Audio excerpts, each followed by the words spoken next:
We came across this story earlier this week about democracy in crisis. Council representatives complain of bureaucracy's quiet agenda, and we wanted to know more. We started our morning interviewing Troy Churton, an elected member on the Ōrākei Local Board, who's sounding the alarm. Despite his experience as a former solicitor and a certified RMA commissioner with considerable legal and government experience, he's been blocked from accessing council information.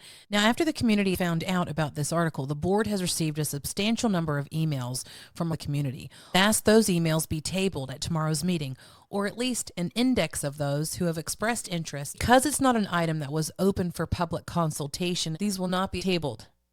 This is what the quiet erosion of democracy looks like. Bureaucracy shutting out elected representation and silencing community voices. Here's what Troy told us this morning, what he had to say, why you should care, and why it matters. In May of this year, I put a notice of motion forward on the need for access to information which is considered confidential. That motion was passed, so it's on the public record. It concerned getting access to pre-lodgement material. Pre-lodgement is a process step available to developers or anybody considering making a resource consent on their property, or speculators looking at what they may be able to get away with on a property they intend to buy. Now, before that notice of motion hit the floor, internally we had a legal opinion on a confidential basis, so I can't tell you the full gist of it, but what it did confirm was that the default setting for an elected rep to have access to information everybody accepts could be confidential is that elected reps do have access to that information. That's the default setting under the Auckland Council's elected rep policy and the part of it which relates to confidential information. Although elected reps need to be mindful of how they go about making a request for information and all their other duties as elected reps, and I'm pretty damn alert to those sorts of things. Yeah. The request for confidential information needs to be made with good reason and good cause in order to fulfil the duties of being an elected rep and for advocacy purposes. Now, if I fast forward, tomorrow I'm still uncertain whether there will be an item of extraordinary business that I can actually push an extraordinary resolution on, because there are some standing orders about how items of extraordinary business can be raised. I'm hoping to have a gasp chat with the chair and the board's democracy manager late this afternoon. There is a little bit of internal pushback on doing an extraordinary item of business on this.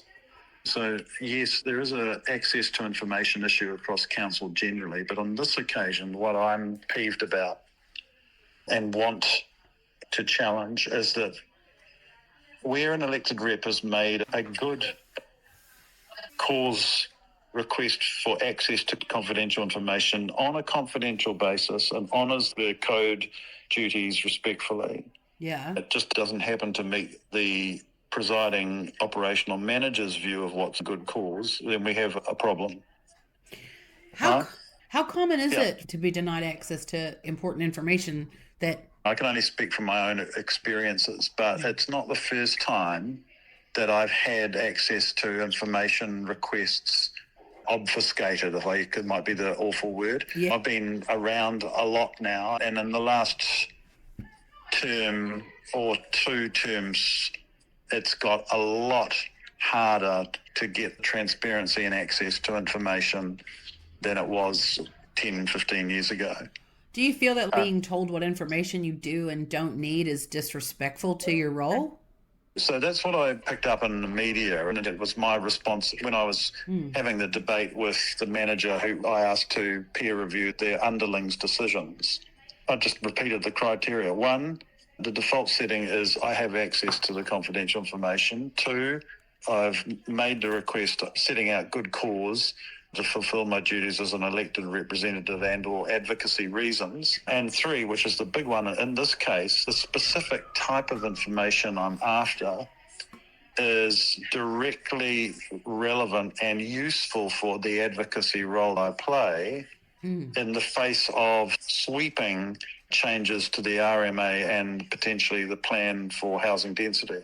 Right? So that's what it all comes down to. We have a management view that what I'm asking for is not actually relevant for my role, and I don't need access to it. To answer your question, I take that as a direct undermining of my and my board's integrity and a denial of our ability to advance the best possible advocacy on behalf of the majority constituency we know about that wants to challenge a lot of this density proposal stuff that's being forced through from Chris Bishop. Yeah, that's what I'm hearing here too. Do the other elected reps generally agree with your perspective? Oh, yes, absolutely. There's no doubt at all. I mean, there's no doubt. There's internal wranglings and pedantry and, retentive ways of how robust some of my colleagues are wanting to be. A few of them go clamouring for this is not really the best way to deal with this. But they all agreed with the making of the request and the access to information issue. Yeah, absolutely. There are specific examples in how there has been an attempt to, I think, to mute the advocacy and input that we bring to certain types of process. The specific example would be where we have the right to comment on whether a particular resource consent application ought to be publicly limited or not notified at all. Yeah. Now, for many years as the, I think, reasonably well-respected portfolio lead for this area of the Ōrākei Local Board's work. I do happen to have certification in RMA hearing work and a legal background in the area, so I think I bring a little bit more objectivity to the role I play. In the recent year, the latest managerial operationally led pushback to try and mute the way that our comments get provided to the assessing planners who have the delegated authority to make the notification decisions. Right. A new board advisor has come into our board area. She just happens to have a stronger background in planning than some of the previous ones. I was originally told that all engagement and inputs to the process would need to be sent to her and she would package them up to send to the processing planner, basically providing a filter. Yeah.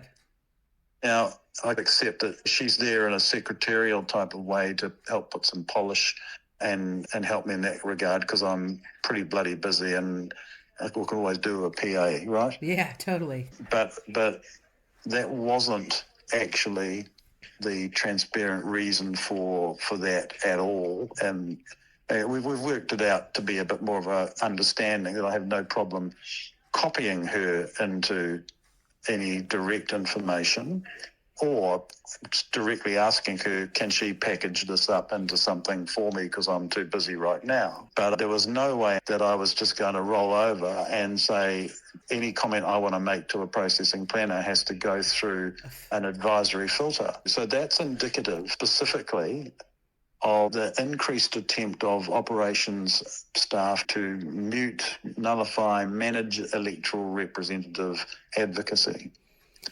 So the other angle, and the one you originally messaged me about, was more about the access to information. Well, actually, I have another question because it spoke about how things have changed over the years, and we've seen it here, especially around consultation, how consultation now with communities seem more like a box tick, not real genuine consultation. Do you feel this situation is kind of moving that councillors are another box tick more so than genuinely having the influence that you used to be able to have to represent the communities? Yeah, yes is the answer. But there's a number of qualifying factors for that. One of them is just the sheer volume of central government dictated mandates that are being passed down now. Yeah. I think last month, out of the blue, we had about 4 or 5 things that we were asked to provide feedback on within a very short space of time. There is an increasing encroachment of central government into the local government space, right? That is a definite contributing factor to why we maybe internal local operations staff and think of wanting to try and make things as process sweet and as possible. That is a really big factor now. Because that's another concern I have with when I was reading some changes that the government announced a new policy around local government, and it sounds great, but one of the concerns that I have is, could it make the issues we see now worse? Mm-hmm. Do you feel that as well? Yeah, overall I do. You've got to contextualize it the right way, because there's macro and micro, right? Yeah. For region, and also, in Auckland, for its sins, has become a unitary council, and it's got 21 local board areas. My personal view is that there's way too many, and Auckland probably wasn't the ideal region to try and blend 4 existing legacy councils into one massive beast. The idea was a good one. If scale, it gives efficiency, cost saving, but it hasn't manifested, right? Right. So, yeah, there's macro and micro on that question. For things which are genuinely of a regional nature, yeah, like I say, as a local board, you're one spoke in a wheel of 21, and you're at the second tier of the Auckland Council hierarchy for elected rep advocacy. The degree of input and stakeholder engagement, etc., that you get at that level has to be, you need to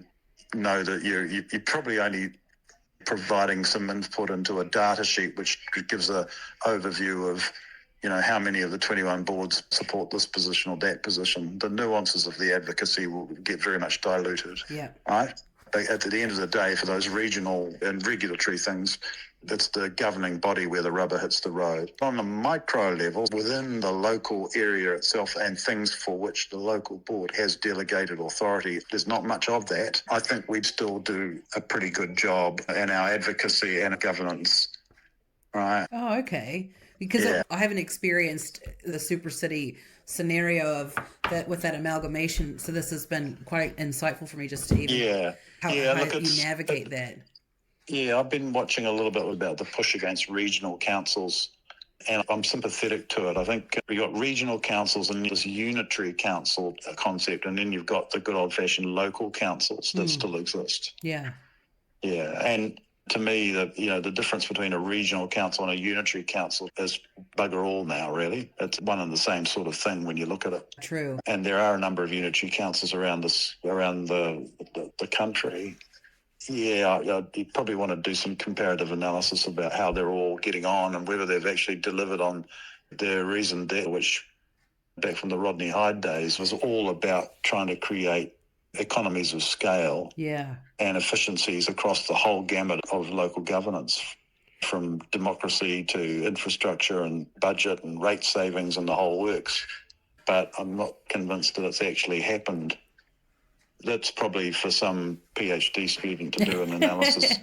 I've always stood for transparency and at least a standard of competence amongst elected reps. I just find it insane that you have to legoima information within the own structure that you're... That's absolutely right. I haven't done a legoima on this issue yet, and I kind of am refusing to at this stage. Yeah, you're right. That's the nuts of it. Why would an elected rep who's deemed to be part of the council need to legoima its own council to get access to information which is confidential? Yeah. Right?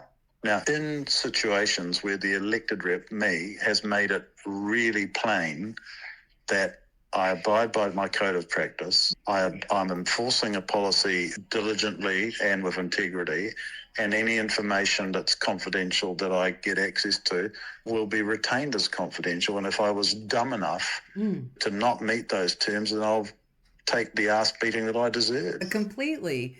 Right? Yeah. So which is why I'm pretty pissed off about it and not just going to let it die a death like so many other things. There's been a number of other wars I could have gone into, Erica, but all I was trying to say is, what you've exclaimed just then is that how ridiculous that I would have to do a legoima for the reasons stated. The issue now is, what do we do? And this is right back to what we started this conversation, is what do we do in a situation where a diligently made request for information and the basis for it is not accepted by management? How do we solve that situation? Yeah. Who's got control at the end of the day? It seems that the management and the operations must have the delegated authority and control of the information. I'm not so sure about that, actually, but that's the way it's appearing to be. Yeah. And so there'll definitely be somebody with a delegated authority to determine Official Information Act requests. I completely get that. And they'll take legal advice and God knows everything else up the wazoo. But I don't even need to go there. For me, this is simply a matter of what are the mechanisms that we resort to when we've got management concluding that my request for information is not relevant for my role, and me very clearly showing why my request is diligent and is relevant for my role. So how did they get to determine that? Well, that's the question. The criteria and the policy are pretty clear for fulfilling my duties as an elected rep and for advocacy on certain things. The exact wording I can't remember at the moment, but I've ticked both of those boxes in my request. Yeah. That's why I thought, we've got the council's own lawyers defending its management here and trying to put up barriers to me having access to the info. I thought, okay, it's going to take spending a bit of money on getting an independent counsel to challenge the view of council's lawyers. Let's go there. But of course, I don't want that to happen because it just shows the pathos of the whole situation. Yes. So another alternative, which I will probably have to end up doing regardless, is simply direct the entire fiasco to the Ombudsman. And I respect the office of the Ombudsman, but we all know that referring anything to the Ombudsman takes months, a lot of energy and resource. And, even if they were to come down in favour, it's probably going to just open up a whole can of other doors for council to put a barrier up, or for all sorts of other little internal policy tweaks to be put up to make it hard to get access to information. This is what goes on. Yeah. Yeah. Look, I doubt very much at our board meeting tomorrow afternoon that we'll see a resolution that says let's spend some money on getting independent legal advice. I've actually got to get the thing on to be accepted as an item of extraordinary business at this stage, and the chair and I do go head to head occasionally on some of these issues. One of the two questions have just come to mind. One is around that in-house legal advice. I know here we've seen in-house legal advice support council staff decisions, but then external legal advice actually give the opposite opinion. We saw this in the Marine Precinct sale in Tonga, which you probably have heard about. Oh, yes. In-house legal advice seemed to contradict the outside advice that we were getting. Obviously, when you get into a financial situation, you're going up against the council and there's an imbalance.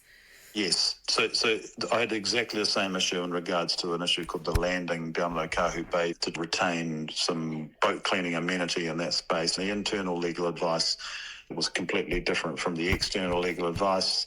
The internal legal advice supported the majority of trying to get rid of the cleaning service. The case actually ended up going for an attempted interim injunction pending a judicial review. Sadly, it failed on the interim injunction, and the boaties involved didn't have the resources to pursue the full judicial review. The culture, I guess, to come back to an earlier question on those situations, is that where council management have made a decision more than 10 years ago, rather than enter into reconsideration or some sort of conciliation or way of testing the decision, the approach has been steadfast and staunch defence of the decision. Yeah. Like at all costs. Yeah. Never take a step back, never concede anything. Exactly. So again, if I just step back from that, I can understand why council has developed that approach. And it's because I can tell you, America, every day, I alone get over 100 and something emails a day, and if you just extrapolate that out to the number of people who are constantly criticising, bitching and moaning about anything that council does or doesn't do, then probably the simplest way to handle everything is simply take a one-size-fits-all approach, because human nature is human nature. If there's an exception, a dispensation or a concession made somewhere, it can be leveraged somewhere else. So I think the new normal is full defence at all costs in belligerent mode is the only safe way for council to proceed. And then they know that you'll have to give up at some stage. Some will die away and some won't. Yeah. You know, it's only a privileged few who are resourced enough to see it through if it needs to go through the full litigation process. And that's such an imbalance, I feel. And I don't know if you have the answer or not, but one of the questions I have is how do we fix this imbalance when I'm working with community and they have issues and they're genuine issues? You struggle to get that pushed through council because they bring in their legal team, then you go to court, and it just feels like there is no true democracy anymore, that your voice doesn't actually count. It is just a box ticking. And how do you fix that feeling? And then can you run for prime minister? Yeah, that's right. That's right. That's ultimately what it comes down to, because housing planning concept, resource management concept, ever since that act came into place, slowly but surely, and then really fastly but surely, the idea of access to justice, one of the principles of natural justice, have been eroded. And the idea of having community input or even elected rep input has been eroded. And that's why over the last decade especially, you've seen the rise of fast-track type things. It wasn't just COVID. It was alive and well long before COVID. We need to fast-track this, streamline that. All of that is in my view, is a consequence of a long, well-organised political lobbying by developers and pro-housing type people that keep lamenting that there's too much red tape, too much bureaucracy, there's too much cost to us in getting things held up. So at a systemic level, the entire legislative framework, I would say this comment is probably applicable to the bigger question that you asked, that the entire systemic framework has been designed to prop up the economic interests, and economic interests include change that is funded on debt. Yes. In order to have change funded on debt, time becomes more of the essence. Right.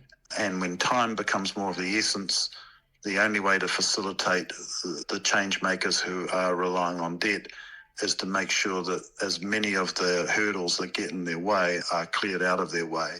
Yeah. And that's the platform for fast-track oligopoly / autocratic ministerial decision-making, the denial of communities of interest, the limitations on locals to have inputs and hearings, and doing away with all that aspect of democracy. So that's happening not just in planning. I looked at the changes that they're suggesting for farming and aquaculture and across the gamut of resource-related interests. Yeah.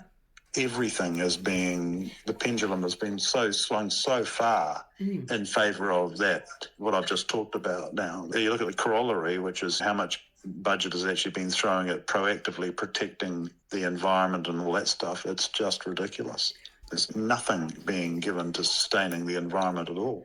No. And one of the things I found interesting is that there are 0 lobbying regulations in this country. Many don't even realize what lobbying is. Lawyers are lobbyists here. You've got consultants that are also lobbyists. The term is lost. I think a lot of education needs to be around that too, or help people understand actually how to get involved a bit more to understand what's actually going on and how to participate. Yeah, that is a fair comment. Is there anything else that you'd like to say that we haven't touched on, or any closing? Anything? No, just in relation to your inquiry to me, I'm probably going to get off this and then give my chair a ring about how we're going to play tomorrow and the future on this particular issue. The information that I was wanting, which relates to this pre-lodgement material in special character overlay areas, of which there are very few left around Auckland. Yeah.